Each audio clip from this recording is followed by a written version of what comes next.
La segunda condición, sin embargo, dice Koslan, que es alucinante, porque es esta situación es de los científicos, es, bueno, un ser vivo tiene un plan organizado. Ahora, ¿no? Que tiene que ser como inmutable a lo largo de su vida. Lo acabamos de decir, vamos, yo lo acabo de decir. Ahora, como no cambie, como las condiciones externas cambien y no sea capaz de improvisar, se muere. Por ejemplo, dinosaurios, ¿no?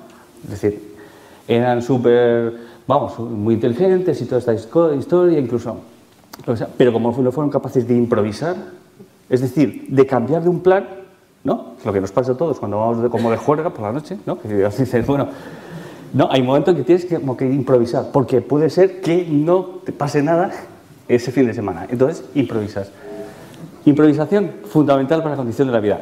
Nosotros que venimos como de un país improvisador y que además, vamos, también existe aquí como esta condición mágica de la improvisación, es fácil verlo. En la arquitectura es pura improvisación, estamos todo el día, ¿no? ¿Dónde están los planos? Ay, pues no los hemos hecho. Entonces te estás, ¿sabes? Como improvisando rápidamente, bueno, pues no sé, entregaré estos otros de otras viviendas, en fin, ¿no? Este tipo como de cosas. Y en la arquitectura, bueno, pues esta condición realmente en la arquitectura está pasando muchísimo, ¿no? Es decir, ocurren iglesias, pierden su uso y resulta que hay arquitecturas que son tan bestiales que pierden ese plan que ha organizado su programa y han sido capaces de improvisar otro, ¿no? Iglesias que se han convertido en centros como sociales, ¿no? Este edificio que en realidad era un depósito de agua y ahora es un museo. O sea, los edificios, si tienen capacidad de que realmente ese programa que le ha sustentado su vida sea capaz de adoptar uno nuevo con mayor energía, ¿no? Unas chimeneas industriales que de pronto, ¿no? Nosotros somos capaces de improvisar y convertirlas como en unas viviendas, ¿no? Que eran unas torres de vivienda en Europa, ¿no? En ese sentido, casi el programa más que nosotros hemos improvisado más es el del auditorio del Palacio de Euskalduna en Bilbao, ¿no? Que era un edificio que surge en un solar donde se ubicaban los antiguos astilleros Euskalduna, los últimos astilleros donde se construían barcos en Bilbao, enfrente como al lado del Guggenheim, ¿no? Claro, en un momento determinado estas piezas, porque estos barcos en realidad son piezas de arquitectura, ¿no? Porque a lo mejor un programa de arquitectura es un barco, ¿no? Estos programas de arquitectura en un momento determinado dejan de ser rentable y desaparecen, ¿no? Aunque sigan conservándose como memoria histórica de ese lugar en donde están ubicados, ¿no? A lo mejor nosotros podemos construir arquitectura en esa situación como de improvisar, otorgando, ¿no? Un valor de auditorio a una construcción y a una manera de plantear la construcción y la espacialidad que existen como en unos astilleros, ¿no? El programa es estrictamente ese, ¿no? Nosotros llegamos como a verlo a través como de las fotografías que hacen como los fotógrafos profesionales, ¿no? Nosotros que en realidad somos como amateur, de los astilleros, ¿no?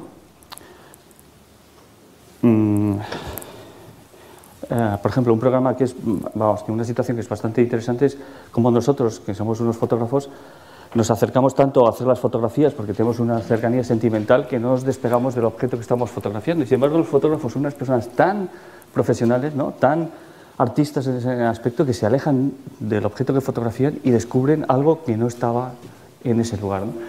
Esta es una pieza de un barco como en construcción. Bueno, en otros astilleros, porque para qué vamos a mentir, en otros astilleros, pero que en el fondo era la misma estructura, una pieza muy grande de acero construida con unas cuadernas, colocada al borde de una zona de unos placas de hormigón que son los que sirven de apoyo para construir todo lo que está pasando aquí, ¿no? ¿No veis aquí ya como unas gradas y un escenario y un vestíbulo? ¿No? ¿No vemos el vestíbulo que tiene el suelo tan pulido? La gente se resbala en este suelo tan pulido porque es como de mármol negro o lo que sea, ¿no? Y aquí vemos las escaleras de la gente, ¿no? Aquí está subiendo la gente con sus trajes de noche para cruzar a entrar en la sala, y los vestíbulos llenos de gente con copas y dentro, ¿no? En silencio escuchando música, ¿no?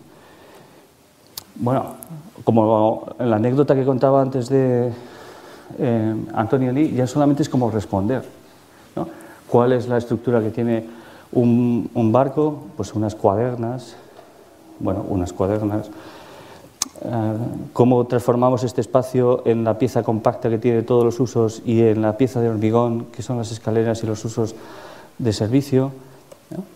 Bueno, pues esa estructura metálica, compacta, vacía, donde están los auditorios de 600, de 300, de 2000 personas, en una sola pieza, también construida como es un buque, con esa forma, ¿no?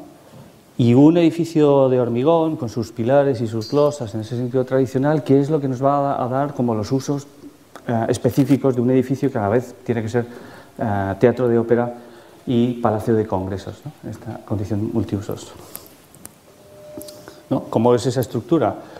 Lo más sorprendente de estas condiciones, o de jugar con estos programas, es que cuando trabajas como con ingenieros, no los convierten en metáforas, sino que lo trabajan de una manera absolutamente real, ¿no? Que yo creo que es la condición mejor que puede tener la arquitectura, que no trabajamos a través de las metáforas, ¿no?